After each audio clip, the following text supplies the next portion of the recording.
Is there anyone home? Here it is. B. Atlas wrote at Choctaw, what the heck does rock and roll have to do with the pyramid, referencing the Rock and Roll Hall of Fame, or is that just another in-our-face sign?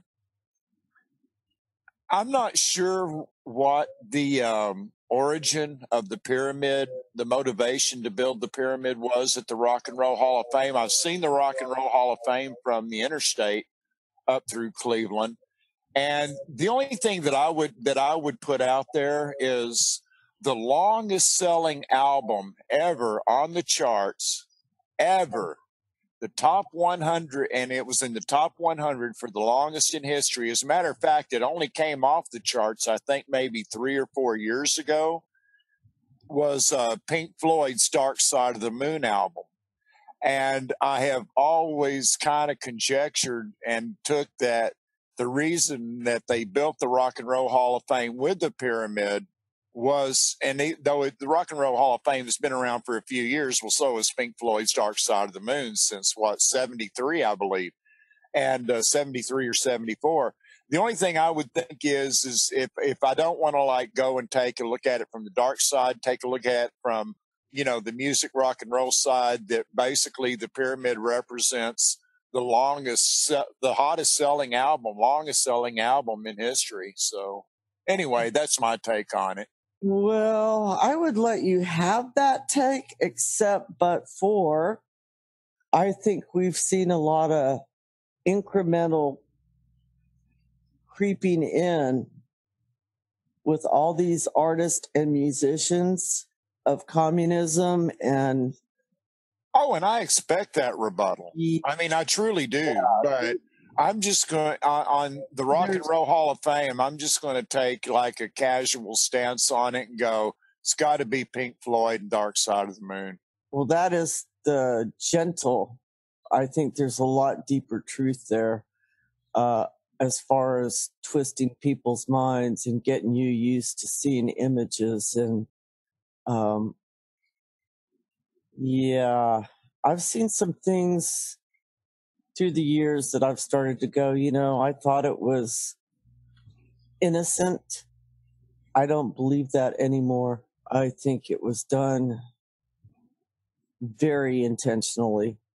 And maybe even the artists weren't aware of what was going down. They were just on the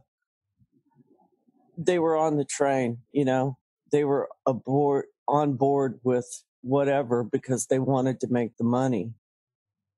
But yeah. Like I said, I don't know what the real origin is. And Black Mirror is correct. All in all, it's just another brick in the wall. But I really am proud of the YouTube chat, Mom, because you know what? What is my favorite Pink Floyd album?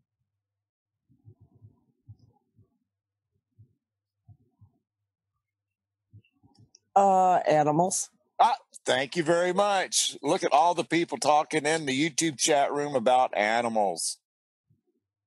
Unbelievable. Yeah, Animals is a phenomenal album. Phenomenal album cover, too. God, I say album. Oh, man. Talk about dating yourself.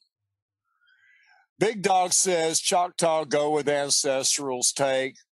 Yeah, I can see where she is right, but at the same time, I have to balance my own vision of the world. And when it comes to rock and roll music, I prefer to go the Pink Floyd route just to keep me from going insane. So, like the song says, to keep me from going insane. Who is that? Waylon Jennings? Yep, I've always been crazy, but it's kept me from going insane. We need to get JT in here to sing that. Yeah, no kidding. Southern style. Southern style.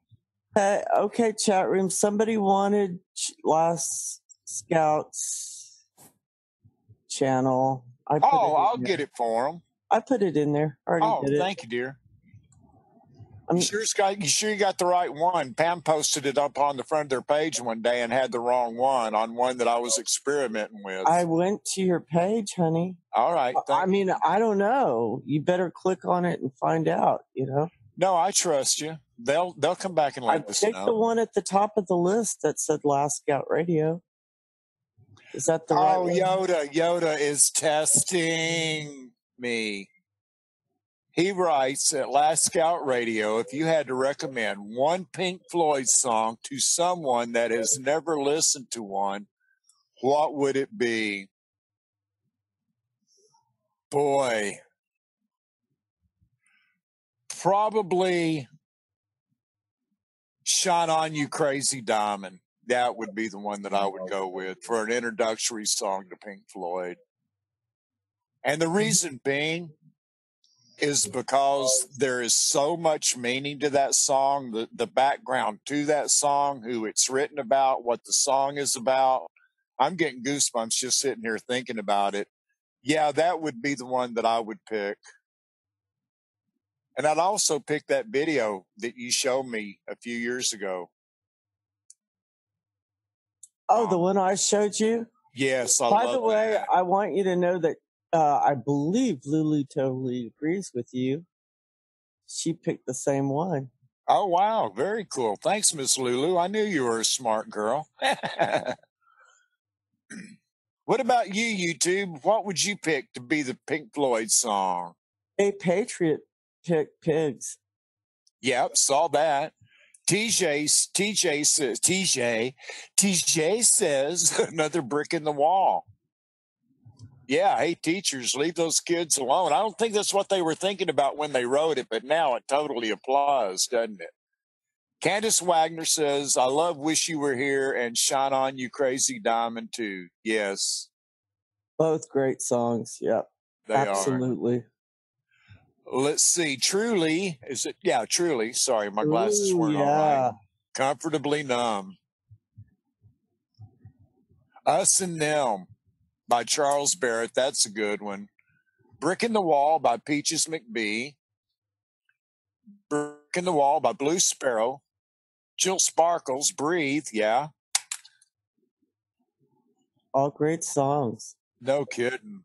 But sadly, I fear that the music industry has, I don't know what the heck's going on, but they have been using, especially in the last few years, a lot, like, I don't know any of these idiots' names, like Bouncy, Beyonce, Bones, whatever her name is, and her.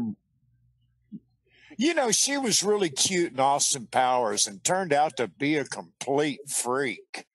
Yeah, she turned out to be, and you almost wonder if they're taunting us. Like, do they really believe this, or are they into making this taunting? I don't know. They're just so. Right. Here's what they've done. They've turned me away. Right. They've turned me away from their music, from listening. I mean, they've just turned me away. They've turned so many people off. Right. Ancestral, I'm going to get back to the list because the people were kind enough to put them in there. Go for it. Shelley put in, Wish You Were Here. Let's say, oh, Tactical Stay Frosty. That's good. By the way, which one's pink? Paul Unsworth, Brick in the Wall. Dewey Osborne, hey, you standing out there. Hey, you standing out there in the cold. Oh, yeah, the good choice, Dewey. Matthew Harkin may be underrated, but I love On the Run. Mary Beth G writes Pink Floyd, Run Like Hell. Cynthia Kading says Money.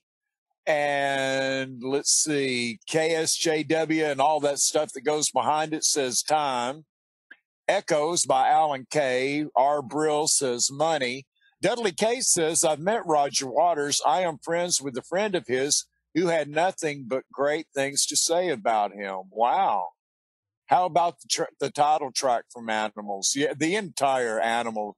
You know, there really are very few albums that you can listen to that you enjoy the entire album. And I will admit that Pink Floyd's Animals is one of those albums that from start to finish, it's primo stuff. Catherine Yawoski writes, Green is the color. Simon Wolford, Momentary Lapse of Reason, very good choice. Let's see. Vigilance. Come on, animals deserve recognition. Hey, Vigilance, animals is getting tons of recognition.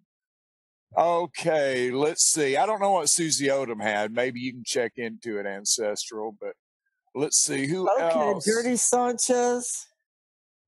Did you read what he wrote? No, I didn't. And I probably don't want to. Oh, I'm going to read it to you. Mrs. Red Badger and Choctaw YouTube better not start acting like Joe and Mika while on air. Oh, okay. Oh, my God, really? No, are you kidding there's me? no way we're going to act. No, not you, him. Really, seriously, can you not see by the dynamics here between Ancestral and I to begin with?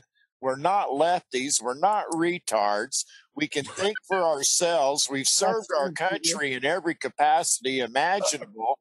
We've done things. We've gone places, and not just gone and done. We've lived in places that most people would not even think of living. Get on your soapbox there. That's right.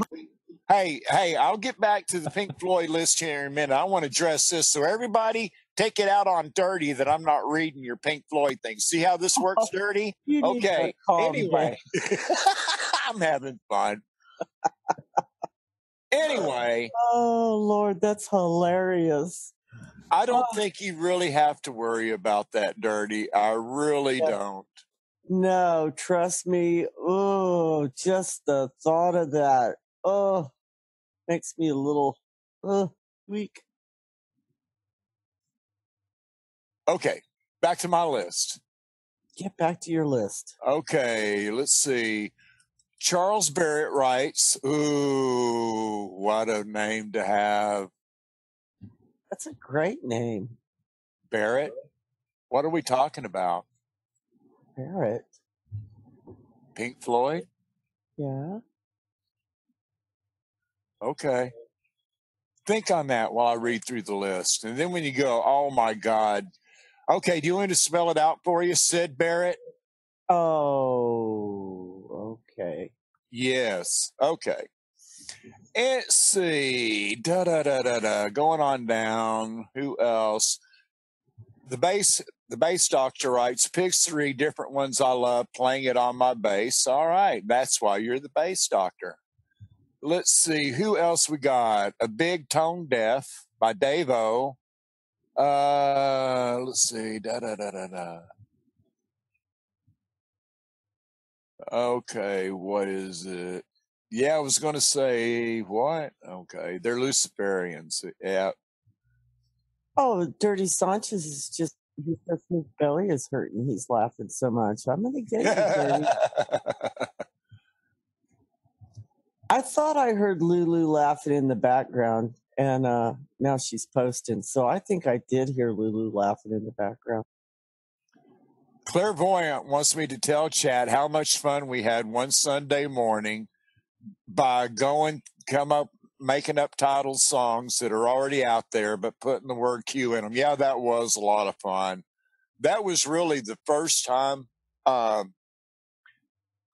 we had not, I think maybe we had been, She7 and I had been with Patriots Soapbox. We had started the show. We had run for a week.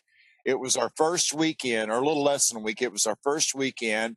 And just out of nowhere, I decided, let's just play a game of song titles in Q.